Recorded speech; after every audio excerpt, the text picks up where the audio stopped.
Donc on est avec Nadia Camporé aujourd'hui, qui a pas mal de choses à nous dire après cette conférence, toujours très intéressante, ce point trimestriel FXM. Déjà, je vais te laisser donner ton avis sur cette journée et ce que tu penses que ça apporte aux traders particuliers qui viennent participer à cet événement.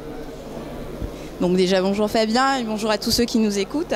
Cette journée est déjà pour nous, DailyFX et FXCM, l'occasion de remercier, de rencontrer des clients que nous avons au quotidien sur le forum via le site DailyFX, de mettre des visages sur des noms. C'est l'occasion de faire le point sur des stratégies de moyen terme que nous avions dressées lors du point trimestriel précédent, que nous affinons au jour le jour sur le site DailyFX. Et donc là, c'est le moment de faire le point et puis de poser les jalons pour les prochains mois à venir en bâtissant à nouveau un nouveau scénario de moyen terme. C'est le principal attrait de cette conférence. Donc c'est pouvoir rencontrer des analystes qui sont disponibles déjà toute la journée sur un site, de les voir de visu, l'occasion de poser des questions auxquelles vous n'avez peut-être pas eu réponse sur le site ou sur le forum. Et c'est un bon moment de plaisir pour tout le monde. Ok, merci Nadia. Donc le moins qu'on puisse dire, c'est clair que c'est un travail de fond qui est fait par FXCM via le site DailyFX, donc avec, comme tu l'as dit, des gens qui peuvent vous retrouver sur DailyFX pour des webinaires quotidiens, vous répondez au forum, il y a en plus ces rencontres, etc. Il est dit qu'en plus ça va évoluer. Il y a en plus, parce que toi tu as fait pas mal d'analyses tout à l'heure, quasiment tu as repris l'ensemble des actifs avec Nicolas, vous avez repris énormément d'actifs, en tout cas les actifs principaux. La dernière fois que je t'avais interviewé, tu avais précisé ton approche, donc on va pas refaire la même chose, donc ceux que ça intéresse, vous pouvez retrouver toutes les vidéos, comme toujours sur YouTube, etc. On a toujours tout ce qu'il faut.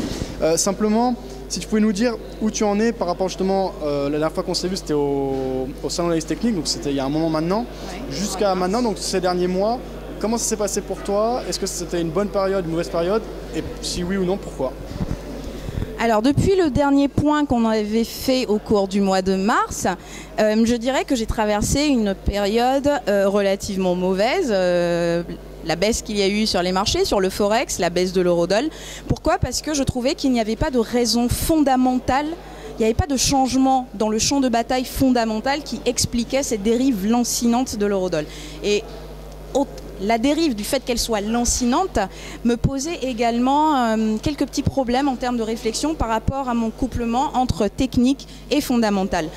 La situation entre le mois de mars, le mois de janvier et aujourd'hui le mois de juin, elle demeure la même au niveau fondamental vis-à-vis de la zone euro. Donc j'ai bâti des scénarios spéculatifs d'achat escomptant un rebond qui s'est finalement fait après sur la zone des 23,60. Et aujourd'hui, j'estime que nous avons potentiellement fait un point bas, ne serait-ce que de court terme, sur beaucoup d'actifs. Et comme j'en ai parlé aujourd'hui lors de cette conférence, c'est le pétrole qui me laisse penser, le positionnement, la configuration graphique du pétrole qui est sur des supports de moyen terme, qu'il s'agisse du WTI ou du Brent, qui me laisse penser qu'on pourrait avoir un peu, si vous voulez, non pas un redressement massif de l'appétit pour le risque, mais au moins une réduction de l'aversion pour le risque et qu'on pourrait rebondir. Peut-être de façon en escalier, ça va pas être facile, mais je pense qu'on va pouvoir rebondir. Et puis j'ai des objectifs haussiers, mais je pars du fait, de l'hypothèse, dans mon scénario, c'est qu'on a fait un point bas sur de nombreux actifs depuis la zone des 23,60 sur l'eurodoll, 1,53, 77,50 sur le pétrole.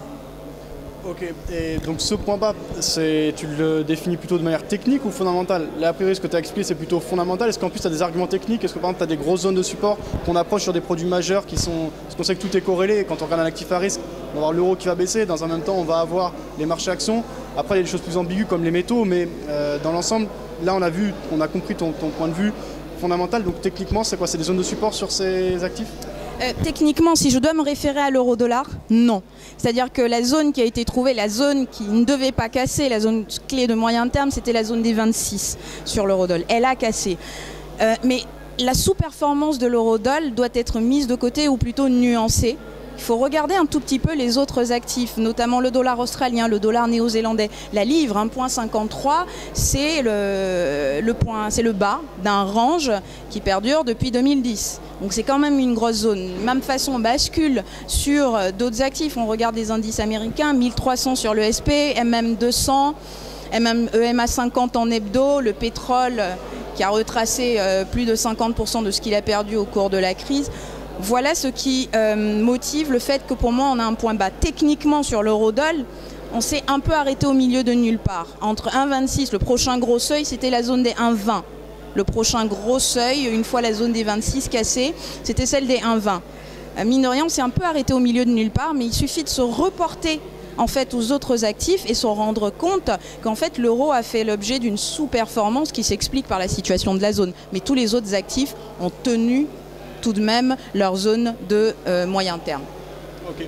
Et donc d'après toi, parce qu'après bon, on établit un scénario général, après il faut choisir spécifiquement un actif, ce que tu me dis c'est que c'est le pétrole pour toi qui présente les plus belles capacités de rebond ou c'est...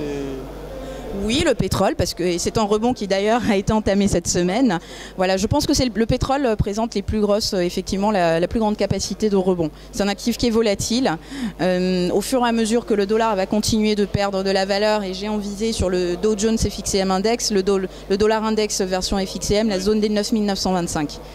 Ouais, 9925, voilà, il faut voir. De regarder un autre dollar index, j'imagine. La spécificité, c'est dans le dollar index, vous accordez moins d'importance à l'euro par rapport au dollar que les autres indices du dollar. Non, en fait, le fait est que vu que le dollar pour moi va continuer de se déprécier, sur l'euro, ça va être relativement difficile parce qu'on ne fait que parler de l'euro.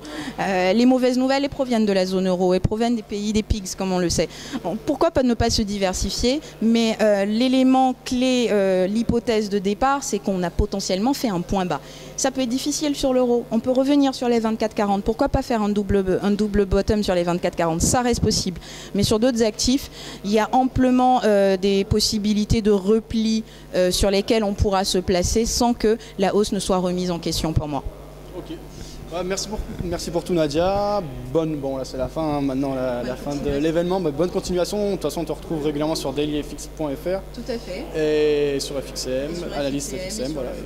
Sur le forum. Et lors des prochains points dont Ilyes nous a parlé, ça va être super intéressant. Il y aura de nouveau des intervenants de qualité. Aujourd'hui on a vu Jérôme, on a vu Nicolas. Tout à fait, ouais. Et donc après on retrouvait les analystes habituels. On avait également le gérant de ProAT. On continuera à retrouver des personnalités reconnues comme ça du métier dans les prochains points. Cela fait partie de la politique des FXCM, au-delà de mettre en avant, d'avoir une équipe qui est dédiée à l'analyse avec Nicolas, Adriane et moi-même. On s'ouvre à d'autres perspectives, à d'autres visions, à d'autres façons de trader. Donc bien sûr, il y aura d'autres professionnels du métier avec nous, ne serait-ce que pour se confronter. Parfait, merci Nadia, à la prochaine. Merci.